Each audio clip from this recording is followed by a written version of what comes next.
Okay. What's the story with this place? How is it organized, and what do you do? Got it. The agency is divided into sections, labs, if you will. And within those labs, agents are hard at work building applications for our clients. For example, today we're working for a client called EcoTours, as the name suggests, an environmentally friendly tourism site. Incredibly successful, doing very, very well, but their application and online experiences leave a lot to be desired. So you're going to get the chance to walk through the labs, interact with the agents, ask them questions, talk to them, see what they're doing, and learn along the way. Sounds perfect. Where do we start? Well, if you're going to start with engaging applications, it's always good to start with a good design. So we'll start at the design lab. This one away.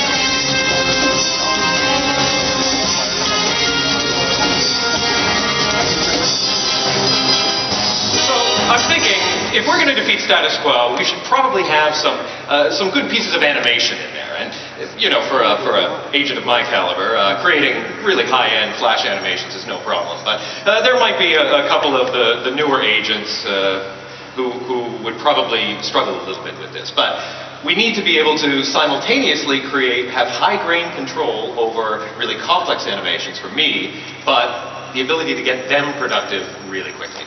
So what we're really looking for is a way to make your Flash development a whole lot more productive. Exactly. Got it.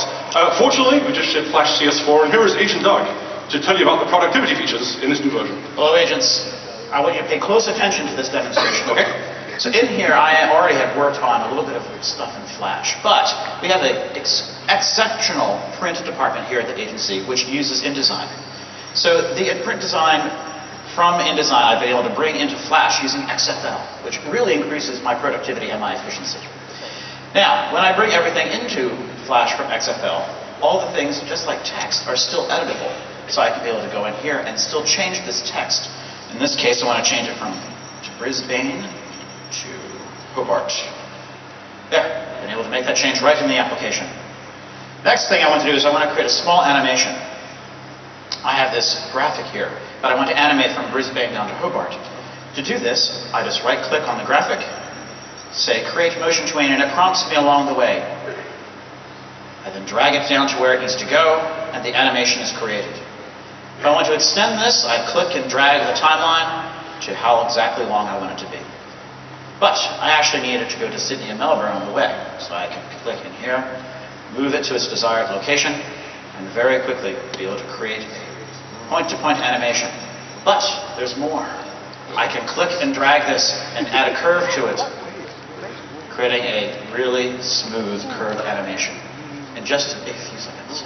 Now, just as a point of reference, how long would this have taken you to do pre-Flash CS4? Before, I would have to have learned ActionScript, and I would have to have gone through the code, and as a designer, I'm not really... I want to work in Flash, so now I can do it here in just a few minutes. So serious productivity gain. Very big productivity. Good. But there's more. Oh, okay. So, I have this surfboard graphic that I want to have dance across the screen. So what I can do is... Surfboard dancing across this... You know that the surfboard is top secret. So I can click and add some bones to this object to give it this top secret bone structure that it's supposed to have.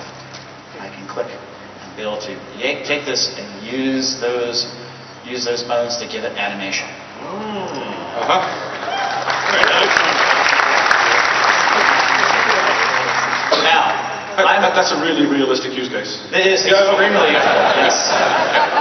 Good demo. Now,